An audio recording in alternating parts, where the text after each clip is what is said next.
Allah, manusia, dan arah. Ini adalah tiga hal yang berkaitan, tetapi harus dipahami dalam konteksnya masing-masing. Allah dalam akidah Ahlussunnah wal Jamaah tidak berarah. Ia tidak berada dalam arah tertentu, karena Allah berada di luar ruang dan waktu yang kita kenal ini. Jadi, kalau dari perspektif Allah, tidak ada arah apapun, arah atas, bawah, samping, kanan, kiri, tidak ada. Kemudian manusia adalah makhluk fisik yang berarah. Semua tentang manusia pasti berhubungan dengan arah. Jadi manusia tidak bisa dilepaskan dengan arah, berbeda dengan Allah. Lalu bagaimana cara kita menyembah Allah? Bagaimana kita mengerti Allah? Maka dalam hal ini ibarah-ibarah dalam Al-Quran menyesuaikan dengan perspektif manusia. Karena manusia hanya mengerti arah, maka ketika menyembah Allah diberilah arah. Ini yang kemudian disebut dengan kiblat. Manusia pasti berarah. Tidak bisa kita menyembah atau sholat atau berdoa tanpa arah. Sehingga diberilah kiblat. Untuk sholat, kiblatnya adalah Mekah atau Ka'bah, lebih spesifiknya. Disitulah kita diperintahkan berarah untuk sholat. Kemudian untuk berdoa, diberilah kiblat yang namanya langit. Disitulah kita diperintah untuk berarah, mengarahkan doa kita ke arah langit. Jadi itu adalah perspektif manusia, bukan perspektif Allah Subhanahu wa Ta'ala. Kemudian bagaimana Allah mengenalkan dirinya apabila dirinya tidak berarah? Karena tidak berarah maka bebas.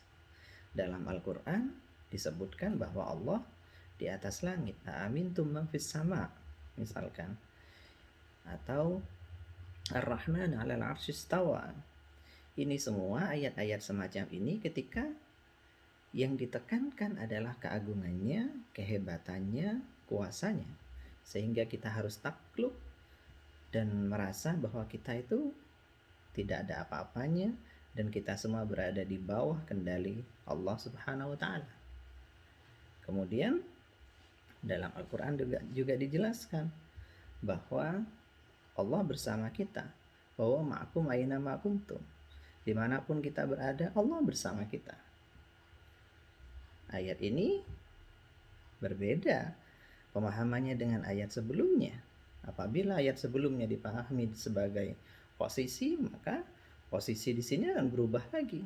Tetapi ayat-ayat itu sejatinya tidak berbicara tentang arah. Maka kebersamaan itu maksudnya adalah kebersamaan pengawasan, bahwa Allah dekat dengan kita. Kemudian kedekatannya bahkan digambarkan dalam ayat yang lain sampai lebih dekat dari urat leher. Nah, yang demikian apa artinya? Ayat-ayat itu semuanya tidak berbicara tentang Allah dari perspektif wujud zat Allah itu sendiri. Jadi jangan diartikan bahwa zatnya ada di posisi tertentu, karena akan bertabrakan dengan yang lain, atau akan ada inkonsistensi di mana ayat yang satu dianggap harus dipahami secara literal, sedangkan ayat yang lain wajib untuk dipahami secara tidak literal. Dan ini adalah inkonsistensi. Karena itu, ketika kita berbicara tentang Allah, lepaskan Allah dari arah, sehingga pemahaman kita dalam memahami ayat semuanya lurus. Tetapi ketika kita berbicara tentang manusia, perspektif manusia, maka tidak lepas dari arah. Kita beribadah kepada Allah ada arahnya, sholat ada arahnya, berdoa ada arahnya. Dan ya itulah perspektif manusia. Lalu yang menarik lagi pertanyaannya, bisakah manusia yang berarah menunjuk pada Allah yang tidak berarah? Nah, di sini harus dipahami konteks menunjuk itu apa. Apabila menunjuk yang dimaksud adalah menunjuk lokasi Allah Subhanahu wa taala, menunjuk lokasi zat Allah Subhanahu wa taala. Misalkan kita tunjuk ke depan, kita tunjuk ke samping kanan kiri misalkan dengan berdalih ayat wa ma'akum aina ma kuntum, atau menunjuk ke arah atas dengan berdalih pada ayat amintum man fis sama dan sejenisnya. Itu salah. Itu salah karena zat Allah tidak berarah. Tetapi kalau menunjuk dalam arti simbolis, menunjuk dalam arti menekankan keberadaan Allah yang maha hebat, yang ia berada, kuasanya berada di atas kuasa kita, di mana kita berada mutlak di bawah kendalinya, maka boleh. Dan arah yang relevan dengan itu adalah arah atas. Sehingga sama seperti berdoa ke arah atas, menunjuk juga boleh, menunjuk ke atas. Allah Subhanahu wa taala. Ini gerakan standar karena ini simbol, bukan menunjuk zat Allah. Bagaimana kalau diartikan menunjuk zat Allah?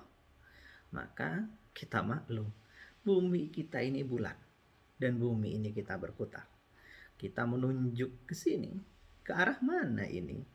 Bila dilihat dari perspektif luar angkasa, kita akan menunjuk ke arah mana-mana. Nah, begitu. Jadi, yang dimaksud dengan menunjuk ini hanya menunjuk secara simbolis bahwa ada kuasa yang lebih tinggi dari kuasa kita, yaitu kuasa Allah. Jadi, bukan berarti bahwa ada kita mampu untuk menunjuk arah zat Allah.